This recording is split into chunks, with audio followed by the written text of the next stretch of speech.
रामकृष्णरींनी समाधान पाटील आपल्या समोर आज पुन्हा एक नवीन विषय घेऊन येत आहे. त्या विषयाचं नाव आहे भारतीय शिक्षण प्रणाली ही कोणत्या दिशेकडे वाटचाल करत चाललेली आहे. आणि खऱ्या अर्थानं 2020 मध्ये जे डॉक्टर कलामांनी स्वप्न पाहिलं होतं की आमचा देश हा 2020 मध्ये महाप्रजासत्ताक बनेल, पण आज 2025 चालू आहे, अजूनही आम्ही महासत्ताधीश झालेलो नाही आहे.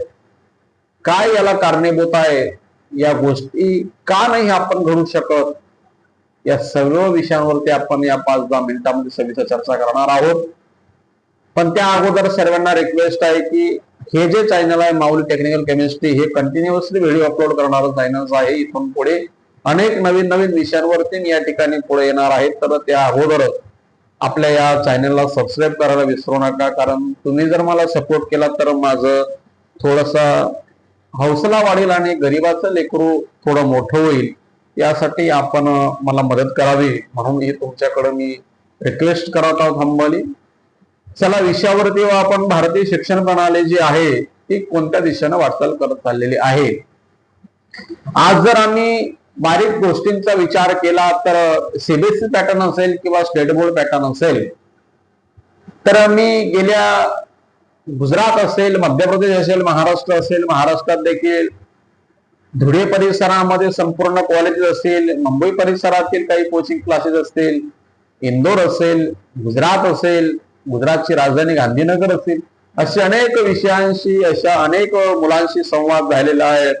माझे लेक्चर झालेली आहेत आणि त्यातून मी एक निष्कर्ष काढलेला आहे की भारतात जे ज्याही काही कोचिंग क्लासेस आहेत बऱ्यापैकी 90% मी या ठिकाणी विलीन करतो.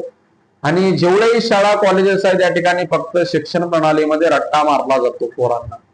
प्रॅक्टिकल नॉलेज पोरांना अजिबात नाही. ज्या काही गोष्टी आम्ही शिकत आहोत ते काय शिकत आहोत, व्हाय नीड यू रिक्वायर, तर या प्रश्नांचं उत्तर आमच्या मुलांमध्ये नाही. जेव्हा मी शाळेला व्हिजिट करतो सेमिनारसाठी, तेव्हा आपण जर 10वीच्या वर्गामध्ये जर मुलांसाठी जर गेलो आणि जर पोराला विचारलं करा बाबा मला तेजसचा पाळा म्हणून दाखव किंवा लिहून दाखव, तर तो म्हणतो सर आठवण नाही मला. म्हणजे आठवण नाही याचा एकमेव कारण आहे की त्यानं कुठंतरी पाठ केलेलं असावं.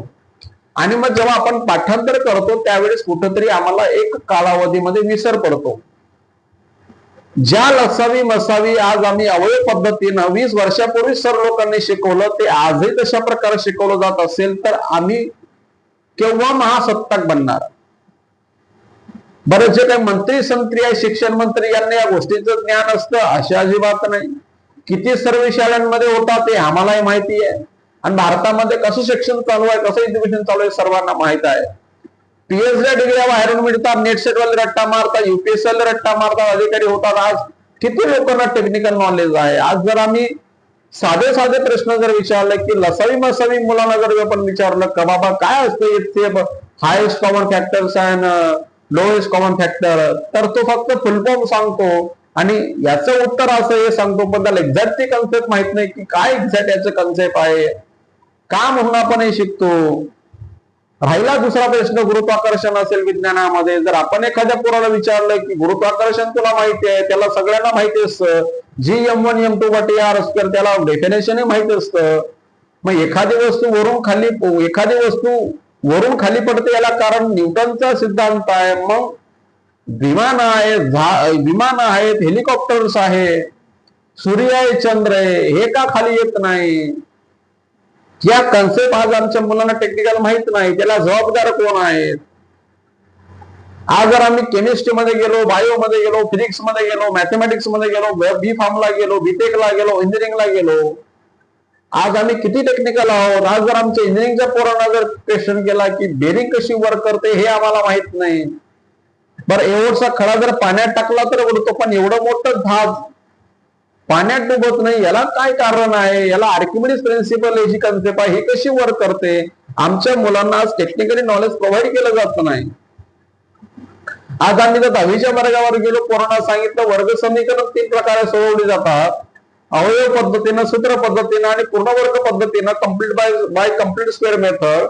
मी खूप त्या ठिकाणी शाळांना प्रश्न केला गेला की मुलांना why we require the complete square method by solving the quadratic equation. यांचे उत्तर मुलांकडे नाही, सर लोकांकडे नाही. मग आम्ही नेमकं वह्या आमच्या तपासल्या पाहिजेत. तुम्ही जे पीडब्ल्यू वाचवतायत, बायजूस वाचतात, आयलिन्स वापरतायत, सर्व पोरांच्या वह्या मी तपासलेल्या अक्षरशः रट्टा मारला जातो. मग त्याच्यामध्ये केमिस्ट्री असेल, सगळे विषय मी या ठिकाणी बिलिंग करत आहोत. केमिस्ट्रीमध्ये मी ज्यावेळी सेशन घेतो मुलांचे त्यावेळी बारीक बारीक क्वेश्चन विचारतो की काय असतो law of conservation of exact, काय असतो एक्झॅक्ट हेनरीज लॉ, काय असतो एक्झॅक्ट थर्मोडायनामिक्स लॉ, काय एक्झॅक्ट झिरो ऑफ थर्मोडायनामिक्स. आज आमच्या मुलांना यांची उत्तर टेक्निकली देता येत नाही. आणि जेव्हा आम्ही ऍक्च्युअल फील्ड मध्ये वर्क करायला लागतो त्यावेळेस कुठेतरी आम्ही कमी पडतो. या मंत्रिसंत्र्यांचे जे पोरं आहेत ते बाहेर कंट्रीमध्ये शिकतात, मोठ्या पदावर जातात, पण आज आमच्या जिल्हा परिषद शाळांची अवस्था काय झालेली आहे, किती लोक याच्यावर लक्ष देतात. आमच्या गोरगरीब मुलांनी कुठे शिक्षण करावं, गोरगरिबांची पोरं का डॉक्टर बनत नाही, का वकील बनत नाही, का बॅरिस्टर बनत नाही, का LLB ला जात नाही, का MTech ला जात नाही, यांच्याकडे पैसा नाही. कारण भारतीय शिक्षण प्रणाली आज शिक्षणाची मक्तेदारी झालेली आहे. जर आम्ही शहरात गेलो तर ज्युनियर केजी सिनियर केजीची क्लासेसची फी 50-50, 60-60 हजार रुपये झालेली आहे. काय गरीबाची पोरं शिकतील? याला एकमेव कारण आहे सरकार, जे सरकारी शाळेत आहे त्यांच्याकडे लक्ष देत नाही आणि प्रायव्हेटीकरण या ठिकाणी होत चाललेलं आहे. आणि या प्रायव्हेटीकरणचा फटका एवढा जबरदस्त बसणार आहे की गोरगरिबांचे पोरांना शिक्षण घेणं फार दुस्तर होणार आहे. आणि शिक्षण ही पैसेवाल्यांची मक्तेदारी होईल. आता जर या गोष्टी जागा नाही झाल्या तर फार मोठा दुष्परिणाम येणाऱ्या काळामध्ये आम्हाला भोगावा लागेल.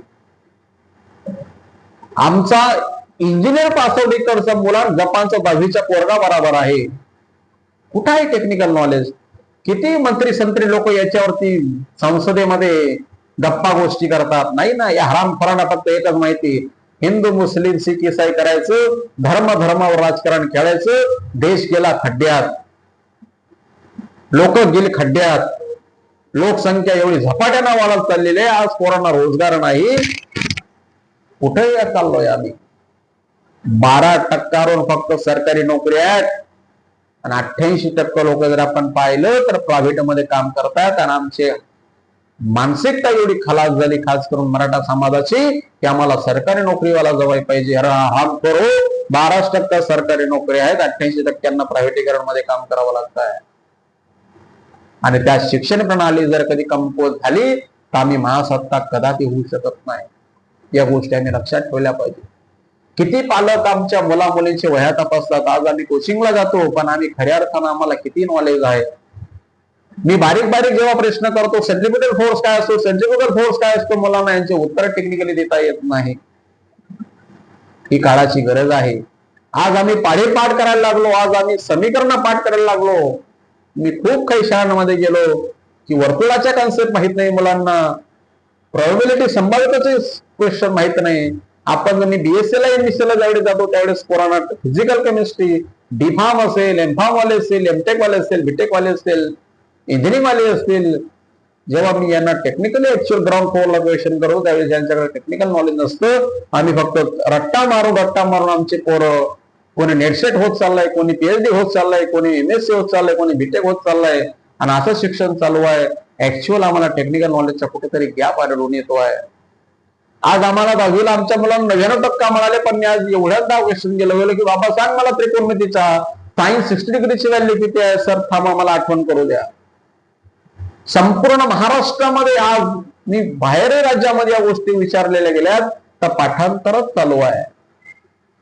मग कुठे आहे आमच्या एवढे कोचिंग क्लासेस?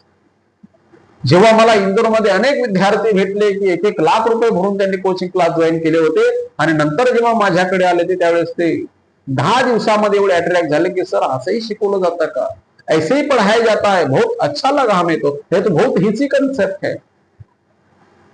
जेव्हा गुजरातमध्ये या गोष्टी शिकायला आलो, बाबा फिजिकल केमिस्ट्री यांचं क्वांटम नंबर चालू आहे, why we need the azimuthal quantum number, why we need the spin quantum number.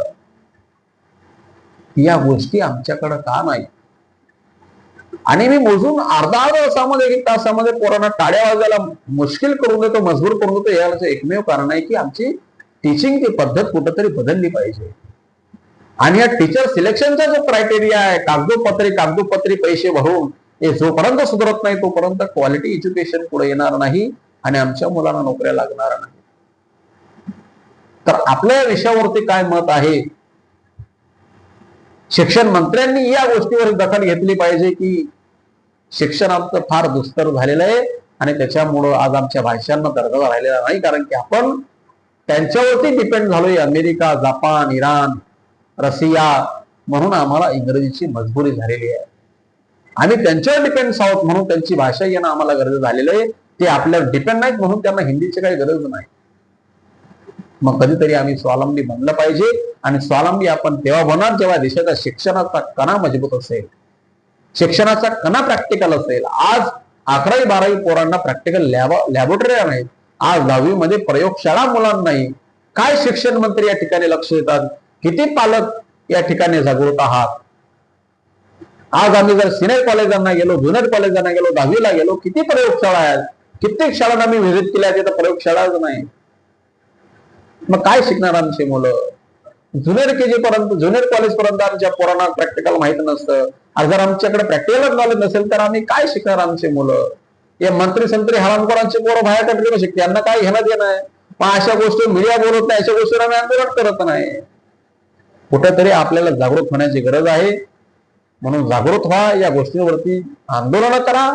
नको त्या गोष्टींमध्ये आंदोलन करू नका. जाती जातींमध्ये एकनिष्ठेनं राहा, चांगल्या गोष्टीवर फोकस करा, एकोप्यानं राहा, तरच हा देश प्रगती करेल आणि आमचा उद्धार होईल आणि आम्ही सुखानं राहाल. बोलता बोलता काय चुकीचं बोललं असेल तर तुमच्या लेकरू म्हणून क्षमा करा. मी एवढा मोठा नाही माई बाप, फक्त मत मांडण्याचा प्रयत्न करतो. पण तुम्हाला कसा वाटला व्हिडिओ कमेंट मध्ये जरूर सुचवा, कारण तुम्ही कमेंट कराल तर माझाही हौसला वाढेल. आज्ञा घेतो सर्वांना. रामकृष्ण हरी.